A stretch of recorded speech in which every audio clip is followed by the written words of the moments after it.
급진자파연합의 알렉시스 치프라스 시리자 대표가 유로존 탈퇴에 부정적인 입장을 밝혔습니다. 검찰이 비례대표 부정경선 의혹 수사와 관련해 통합진보당을 압수수색하는 등 속도를 높이고 있습니다.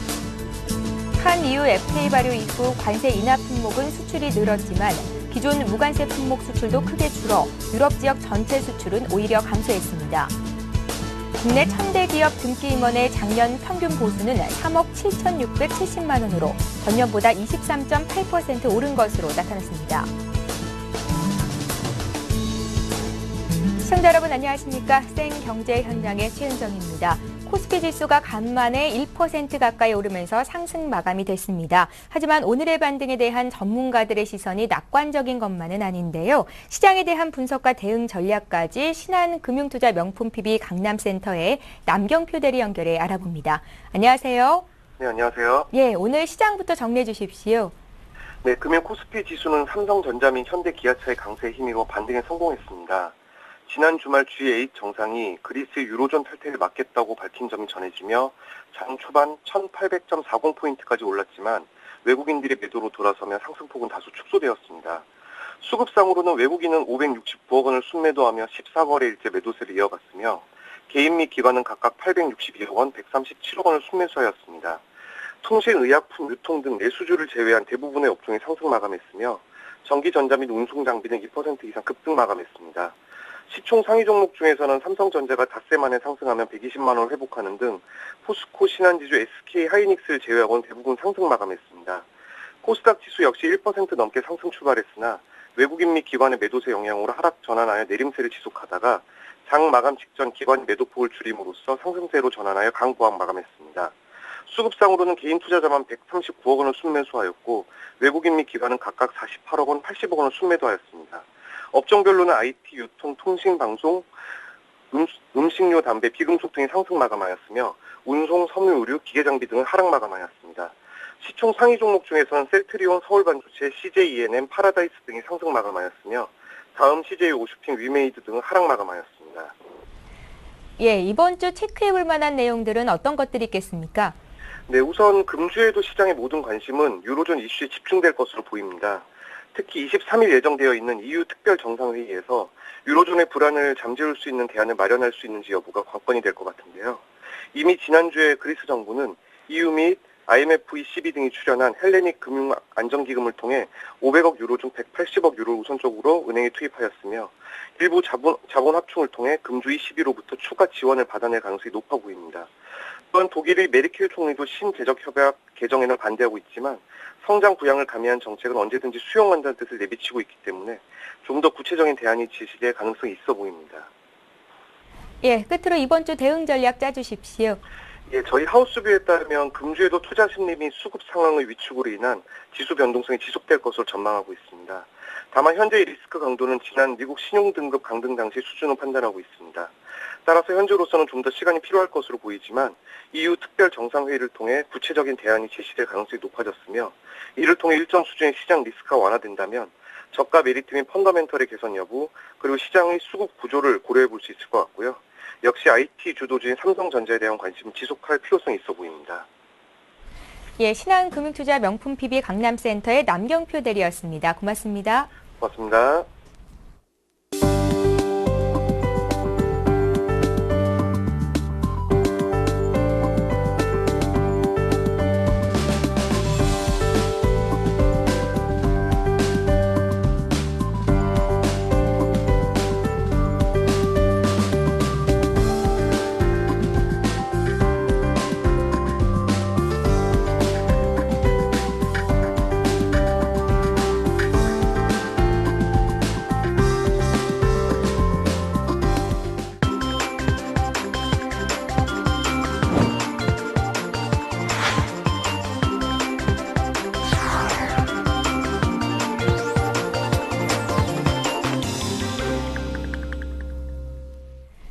오늘의 주요 뉴스를 전해드립니다.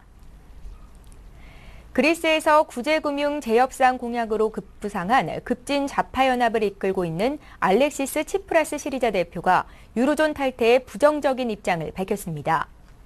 그는 2차 총선거를 앞두고 실시한 한 연설에서 시리자가 승리하면 유로를 탈퇴할 것이라고 말하는 것은 저속한 선전에 불과하다고 밝혔습니다.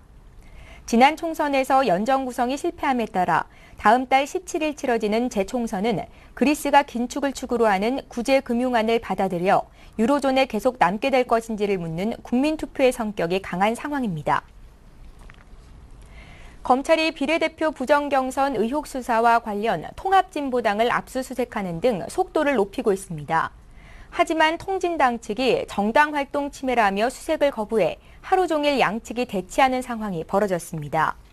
서울중앙지검 공안 일부는 오늘 오전 압수수색 영장을 들고 대방동 통진당 당사에 대한 압수수색에 나섰습니다.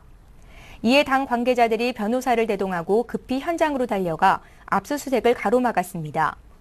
검찰 관계자들은 당사 현관 유리문을 밀며 진입을 시도했지만 통합진보당 19대 국회의원 당선자들과 당직자 등은 유리문을 막아서며 진입을 저지했습니다. 강기갑 혁신 비대위원장은 기자들과 만나 우리가 협조할 부분 없는 부분이라며 당내에서 진상조사가 이뤄진 부분인데 헌법상 보장된 정당 활동을 심각하게 제약하는 것이라고 말했습니다. 한EU FTA 발효 이후 관세 인하 품목의 수출은 크게 늘었지만 기존 무관세 품목 수출이 더 많이 줄어 유럽 지역 전체 수출은 오히려 감소한 것으로 나타났습니다. 기획재정부는 한EU FTA가 발효한 지난해 7월부터 6개월간 관세가 내려간 품목의 수출이 16.1% 증가했다고 밝혔습니다. 하지만 기존 무관세 품목의 수출이 무려 29.1% 감소해 EU로 수출된 전체 물량은 오히려 7.4% 감소했습니다. 품목별로는 석유 제품이 235.4% 늘어나 가장 많은 혜택을 누렸고 승용차 타이어, 플라스틱 수지 등도 수출 증가율이 높았습니다. 하지만 FTA와 관계없이 무관세가 적용된 선박은 48.5% 수출이 줄어드는 등 LCD 전화기, 직접 회로 수출은 급감했습니다. 국내 1000대 기업 등기 임원의 작년 평균 보수는 3억 7,670만 원으로 전년보다 23.8% 오른 것으로 나타났습니다. 한국 CXO 연구소에 따르면 삼성전자의 등기 임원 평균 보수가 109억 원으로 단연 최고를 차지한 가운데 SK이노베이션이 46억 4천만 원으로 2위에 올랐습니다. 특히 SK텔레콤, SK, SKCNC 등 SK그룹 계열사 4곳의 임원 평균 보수가 모두 30억 원이 넘는 탑10에 포함됐습니다. 또 코스닥 기업인 셀트리온의 임원 보수가 21억 2천만 원으로 현대차와 삼성엔지니어링, NHN, LG 등을 제치고 14위에 올라 눈길을 끌었습니다. 시민단체들이 신용카드 거래를 대행해주는 벤사와 대형 가맹점을 검찰에 무더기로 수사 의뢰했습니다. 벤사의 대형 가맹점에 대한 리베이트 관행 때문에 자영업자의 카드 수수료 인하가 힘들어지고 있다는 판단에 따른 것입니다. 유권자 시민행동, 전국 음반 소매업진흥회 등 6개 시민단체는 오늘 서울중앙지검에 독점 규제 및 공정거래에 관한 법률 위반 혐의로 13개 벤사에 대해 수사 요청했습니다. 이마트, 농협하나로마트, 현대오일뱅크, 스타벅스 등 18개 대형 가맹점들도 수사 의뢰 대상입니다.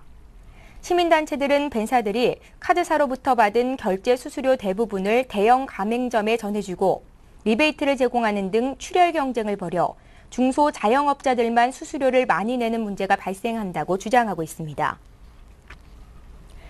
한국 산악인 송원빈 씨가 네팔 에베레스트 등정을 마치고 내려오다가 실종됐습니다.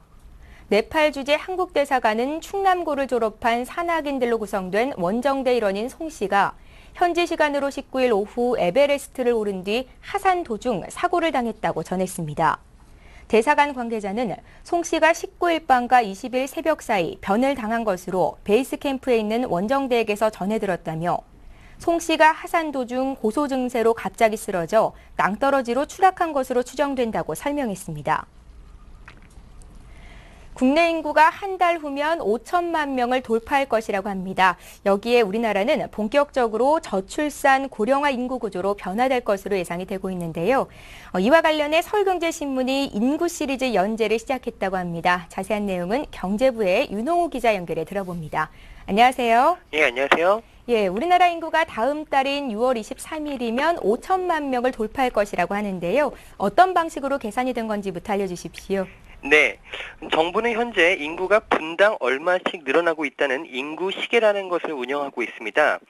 통계청에 따르면 2010년 인구 센서스 결과와 2011년 말 상시 인구인 4,977만 명을 기준으로 추계한 인구 시계 예측 결과 대한민국 인구가 다음 달 23일 오후 7시 5천만 명을 찍는 것으로 확인이 됐습니다.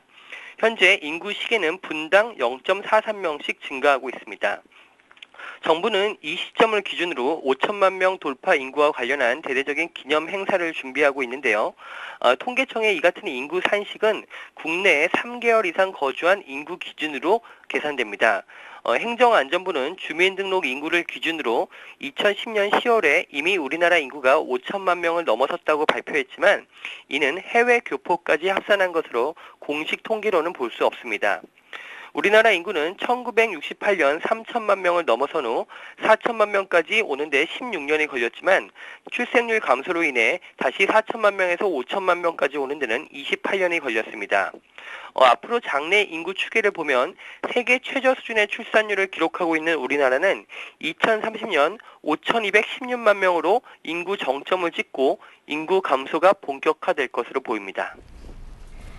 예, 인구 5천만이라는 숫자는 의미가 상당할 것 같습니다. 건국 이래 64년 만에 3천만 명 가량이 늘어났는데 그간 우여곡절도 참 많았을 것 같습니다. 그간의 인구 변천사 좀 정리해 주십시오. 네, 그렇습니다. 건국 초기에 2천만 명 수준이던 우리나라 인구는 5천만 명 시대를 맞이하기까지 수많은 풍파를 겪었습니다. 그 시기에 세계 최빈국이던 우리나라는 세계 10대 경제 대국으로 성장했는데요. 지난 1945년에 일제로부터 해방될 당시 약 1,614만 명이던 남한 인구는 건국 직후인 1949년 2,019만 명으로 늘어납니다. 이 즈음에서 1945년에서 1949년 사이는 연평균 인구 성장률이 6% 수준에 역박하는 우리나라 역사상 가장 큰 인구 성장률을 보였던 시기입니다. 하지만 이후 3년여에 걸친 한국전쟁으로 인해서 약 130만 명의 인구가 줄어들었습니다. 이후에 1953년 휴전이 성립되면서 출생률은 급격히 높아진 가운데 사망률이 낮아지면서 인구가 폭발적으로 증가하기 시작합니다. 우리가 흔히 얘기하는 베이비붐 세대는 바로 이때 태어난 세대들입니다. 1960년대 들어와서는 새로운 양상의 인구 변천기를 맞게 되는데요. 출생률과 사망률이 동시에 떨어지기 시작합니다. 이때의 출생률 감소는 1960년대 초반에 국가적 차원에서 실시된 출산 억제 정책에 힘이 컸습니다. 정부는 당시 과잉 인구가 경제 성장에 부담이 된다는 이유로 출산 억제 정책을 펼쳤는데요. 알맞게 낳아서 훌륭하게 키우자 가족 계획은 셋에서 둘로 다시 한 자녀 갖기로 목표가 수정됩니다. 이런 산하 제한을 통한 인구 억제 정책이 공식 폐기된 것은 1996년입니다. 출생률이 급격하게 떨어졌기 때문인데요. 현재 우리나라의 출산율은 1.23명으로 세계 최저 수준입니다. 저출산 고령화가 사회적 문제로 떠오르자 정부는 2000년대 들어서 본격적으로 출산 장려 정책을 펴기 시작했습니다. 예, 5천만이라는 숫자는 1,000만 단위로 우리나라 인구가 도달할 수 있는 가장 높은 단위라고 하는데요. 앞으로 저출산 고령화에 따라서 인구 구조도 급변하게 될 것 같습니다. 어떻게 변화될까요? 네, 그렇습니다. 말씀하신 대로 인구 5천만은 우리나라가 본격적으로 인구 구조가 변하는 시점이라는 것을 의미합니다.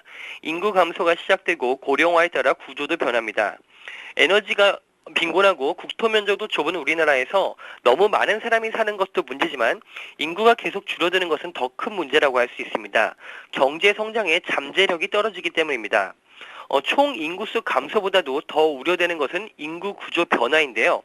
불과 5년 후부터 15세에서 64세 사이, 즉 생산 가능 인구가 줄어들고 2060년이면 전 세계에서 가장 고령화된 사회를 맞이할 가능성이 큽니다. 출산이 노동인구로 연결되는데 적어도 몇십 년의 기간이 소요되는 점을 감안하면 중장기적인 인구 정책을 서둘러 수립해야 하는 시기인 것입니다.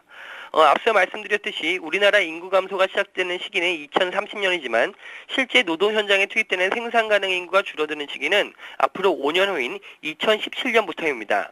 지난해 말 통계청이 발표한 장래 인구 추계에 따르면 우리나라가 현재와 같은 성장을 지속하면서 고용률이 그대로 유지된다면 5년 후부터 노동수급 불균형 현상이 발생할 가능성이 커집니다. 65세 이상 고령 인구도 크게 증가하는데요. 1960년 73만 명에서 시작한 것이 현재는 545만 명을 기록하고 있습니다. 이 퍼센테이지는 현재 11% 정도인데요. 2030년이면 24%, 2060년이면 40% 수준으로 증가할 것으로 전망됩니다. 국내 인구 중 10명 중 4명이 65세 이상 노령 인구가 된다는 것입니다. 이에 따라 우리 사회의 대표적인 문제로 대두되고 있는 청년 취업, 결혼 비용, 신혼부부 주거, 보육 인프라 문제 등을 해결하는 것이 미래를 준비하기 위한 가장 시급한 과제로 꼽히고 있습니다. 예, 지금까지 경제부의 윤홍우 기자였습니다. 고맙습니다. 감사합니다.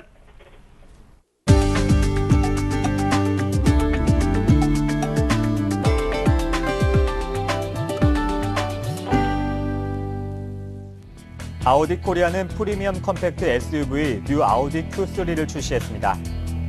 외부는 전형적인 아우디 디자인을 그대로 간직하면서도 쿠페형 스타일링으로 차별화했고 뒷좌석을 접으면 트렁크 용량이 1365리터까지 늘어나 스포츠와 레저 활동에 매우 이상적입니다. 2000cc TDI 디젤 직분사 엔진을 장착해 최고 출력 177마력을 자랑하고 시속 100km 도달 시간은 8.2초, 최고 속도는 시속 212km의 성능을 갖추고 있습니다. 자동 주차 보조 시스템과 전동식 파노라마 썬루프, 크루즈 컨트롤, 20GB 하드디스크와 주크박스 등 최첨단 편의 기능도 눈에 띄며 국내 판매 가격은 5,470만 원입니다. 하나은행은 오늘 을지로 본점에서 임직원 400여 명이 참가한 가운데 점심으로 주먹밥을 먹고 걸음수만큼 일정액을 기부하는 걷고 기부하기 행사를 열었습니다. 이번 행사로 7번째 시즌을 맞는 하나은행은 이날 환경과 나눔의 녹색 활동을 상징하는 새로운 녹색 발바닥 조형물 제막식도 열었습니다. 하나은행은 그동안 걷고 기부하기 행사를 통해 총 1억여 원을 모금해 환경 보전 활동과 IT 지진 구호 등에 기부했습니다. 기아 자동차는 환경 체험 프로그램 2012 에코다이내믹스 원정대를 모집합니다. 기아차는 다음 달 17일까지 펀키아 홈페이지를 통해 15세부터 19세 청소년과 대학교 2학년부터 4학년생을 대상으로 신청을 받아 원정대 40명을 선발합니다. 이들은 주요 생태계 탐방과 환경 정화 활동, 여수 엑스포 참관 등의 다양한 환경 프로그램 체험을 합니다.